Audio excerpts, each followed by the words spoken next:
I've dedicated several videos on my channel towards exploring the American splatter film movement of the early 2000s, alongside its French counterpart, the New French Extremity. I've discussed the critical backlash to this movement, such as David Edelstein in his article in New York Magazine, where he dubbed the new genre trend quote-unquote torture porn, and stated that the Devil's Rejects couldn't be classified as art. So, in today's video, I want to explore critical responses to a horror film that slightly preceded this larger boom, and see how its critical response shows some of the early signs of the severe backlash that the movement would endure and the rhetorical tropes that would become cemented as the standard dismissive critique of the movement.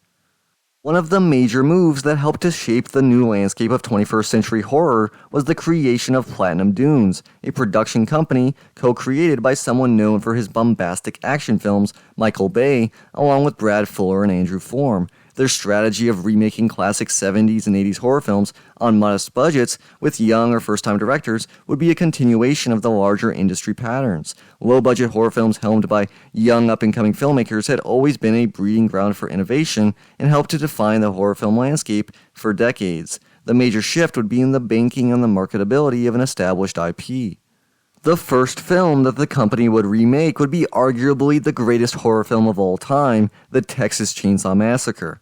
Taking on such a project was a sign of their commitment towards realizing their ambitions. They would hire their first-time director from the world of music videos, with German filmmaker Marcus Nispel brought onto the project. Nispel worked on videos for Janet Jackson, Elton John, George Michael, and the Spice Girls, among many others, and he brought over several collaborators within this world into Texas Chainsaw. One of these collaborators is cinematographer Daniel Pearl, who would be reprising his role on the crew from the original film. The cast would feature Jessica Biel, star of the CW show Seventh Heaven, in the lead role, with Jonathan Tucker, Erica Learshin, Mike Volger, and Eric Belfour featuring alongside Biel as the slasher film victims. R. Lee Ermey essentially reprises his role from Full Metal Jacket as Sheriff Hoyt. Andrew Bernowski brings his interpretation to the legendary Leatherface, and Lauren German has a particularly memorable small role that landed her a starring role in Hostel Part 2. The film even has David Dorfman from The Ring. The film's production would be grueling, with the cast and crew consistently pointing out Nispel's aggressive shooting schedule and relentless work ethic. He had lots of shots he knew he wanted every day, and he pushed to get as many done as he could. Despite this demanding persona, Nispel did not fit the perfectionist or overbearing creative controller stereotype of the film auteur, with the film's producers Mike Fleiss and Michael Bay, along with executive producers Andrew Form and Brad Fuller, also having a major influence on the picture. Nispel spoke on the audio commentary about his desire to be a team player and a lack of care about crafting an auteur image, preferring to work closely with his talented collaborators to make the best film possible, regardless of who gets the credit. This would shape the public image of Nispel as a more anonymous director compared to his peers, his name hardly ever being mentioned at all when discussing horror directors of the era. Rounding out the crew, Glenn Scantlebury would be the editor on the picture, with Greg Blair as production designer alongside Frank Morano as an uncredited production designer, and art direction being done by Scott Gallagher. Scott Stoddard would serve as special makeup effects artist alongside Greg Nicotero and uncredited assistants from K&B Effects. The production would rely more on special effects and would need elaborate production design and realistic gore gags. This would allow for the film to be done on a lower budget. The production's principal photography, which was shot on location in Texas, wrapped after a grueling 40 days. If you watched the behind-the-scenes documentary on the DVD or Blu-ray, you will see how much work and love was put into the film. It would get released on October 17, 2003. Off its $9 million production budget, the film made over $107 million.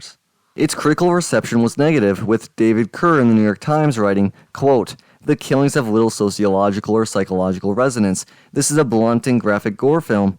To his credit, Mr. Nispel, a veteran of music videos making his first feature, does not take refuge in camp humor. He plays the violence as straight and as punishingly as possible, but punishment is not what the action public of 2003 is looking for.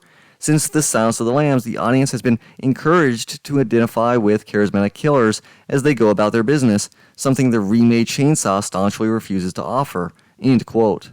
Of course, Kerr couldn't have known at the time just how wrong his comment about the public's appetite for punishment would prove to be, but you can see in his review the beginnings of the critical backlash to the movement. The supposed lack of sociological or psychological resonance would continue to feature in criticisms of the movement, with obvious parallels between the grotesque images being shown in multiplexes and the images pervading the media in the era of Guantanamo Bay, the Iraq War, and terrorist beheading videos being refused by critics who instead chose to read the films in the most simplistic and literal way possible. No other genre is given this little curiosity by mainstream critics. Mainstream recognition of the depth of the original film was only ever acknowledged after it had been canonized as a classic by the fans.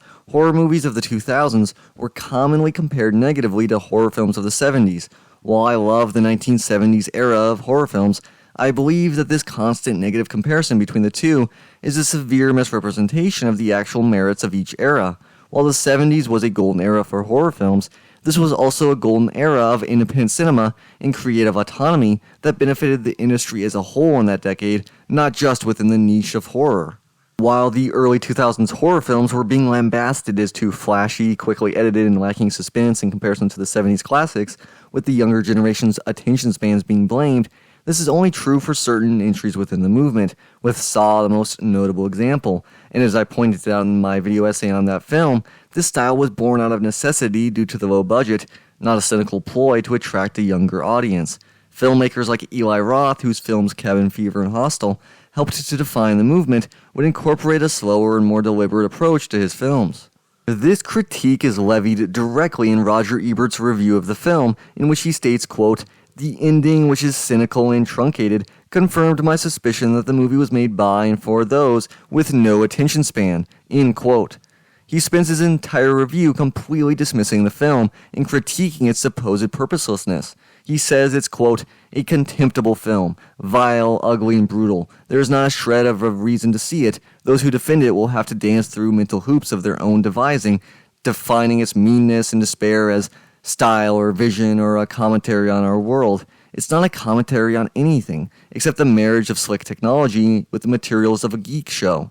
There is no worthy or defensible purpose in sight here. The filmmakers want to cause disgust and hopelessness in the audience. Ugly emotions are easier to evoke and often more commercial than those that contribute to the ongoing lives of the beholders. Do yourself a favor. There are a lot of good movies playing right now that can make you feel a little happier, smarter, sexier, funnier, more excited, or more scared if that's what you want. This is not one of them. Don't let it kill 98 minutes of your life." End quote. This scathing review is not uncommon in Ebert's commentary on the horror genre. It's fine that he didn't like the genre much, though he insisted he did when done correctly. He was one of the most important and influential film critics of all time. I love listening to his commentary on non-horror movies. With that being said, however, he had a critical blind spot when it came to horror films. He simply didn't understand them, with his review in 1974 of the original film also denigrating it simply for being a horror film. He states that the film, quote, "is as violent and gruesome and blood-soaked as the title promises, a real grand guignol of a movie. It's also without any apparent purpose, unless the creation of disgust and fright is a purpose, and yet in its own way the movie is some kind of weird off-the-wall achievement. I can't imagine why anyone would want to make a movie like this, and yet it's well-made, well-acted, and all too effective." End quote. He praises the film in a very damning way, in a way that reveals his biases in perhaps too strong of a way.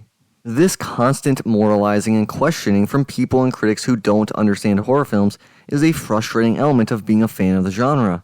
Why would you like that? Who would make something like that? Or even the phrases like, "it's good for a horror movie," that denigrate the whole genre just because someone has to begrudgingly admit they liked a horror film. The genre deserves a lot more respect, and I'm glad there are more and more spaces into which it gets it. With all this being said, what do I think of the film? Let's explore the Texas Chainsaw Massacre. As you can probably tell, I think this film is worth your time, or at least won't kill 98 minutes of your life. The first major element I want to praise is the awesome production design. The world of the film is established well. The audience feels the sweat, blood, and overall unpleasantness in a captivatingly visceral way. The cinematography from Daniel Pearl helps to accentuate this work and gives us some really beautiful shots. Nispel is a talented visual filmmaker and translates well into the feature film world. While there are elements that help showcase Bay's involvement in the picture, it doesn't detract from what it's trying to do. It's trying to be a quick, brutal descent into hell. In his review, Ebert says the film's story isn't told in any useful sense, and he's right.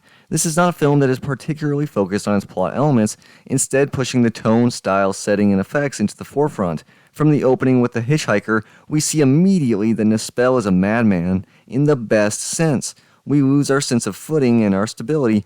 We thought we knew how this story goes, but this shift is radical in how it can shatter our expectations. The hitchhiker's suicide is brutal, though the shot that follows the hole in her head is a bit too stylized for its own good. This is one of the major critiques I do have of the film. Sometimes the film's style, while well done, can detract from the viscerality of the situation. This doesn't happen much, but it happens enough to mention.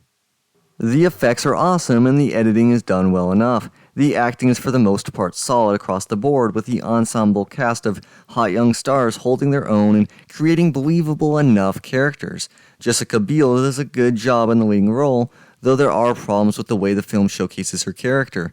The insistence on sexualizing Biel in such a strong way creates several stylistic choices that detract from the film. The consistent use of lighting to show off her body, which is of course most of the time dripping wet, takes away from the strength that darkness can have towards creating effective suspense sequences. Sheriff Hoyt is a disturbing character, though Ermey seems to just be playing the same character he had been typecast into for most of his career post-Full Metal Jacket. Andrew Bernowski does a really good job of breathing fresh life into Leatherface, and the whole family is disturbing, which is good. One of the things that I love about this series is the family aspect and the rural horror and daytime horror of the series, which this film does very well. This series is not about Leatherface being the typical slasher villain, and this film allows for him to do some great stuff without going overboard. While not as good as the original, of course, this is a solid film. It doesn't try and do too much. It's brutal and mean-spirited, but that doesn't mean it's bad. Films can explore the negative emotions of life and still be worthwhile to watch, and horror films especially have a great ability to mine those emotions and explore themes that no other genre can. This is the strength of horror films, not a weakness, and this film explores a disturbing and bleak reality in a way that can feel cathartic when it mirrors the horrors of the real world. While not as stark in its socio-political commentary or having such a great sense of living through a nightmare like the original film, this is a solid, well-executed slasher film. Nothing great, but better than the average horror film remake. Nispel did a good job with this film and should get more praise in my opinion. The film's success would allow for a sequel, or in this case a prequel, which I will cover next week. See you there.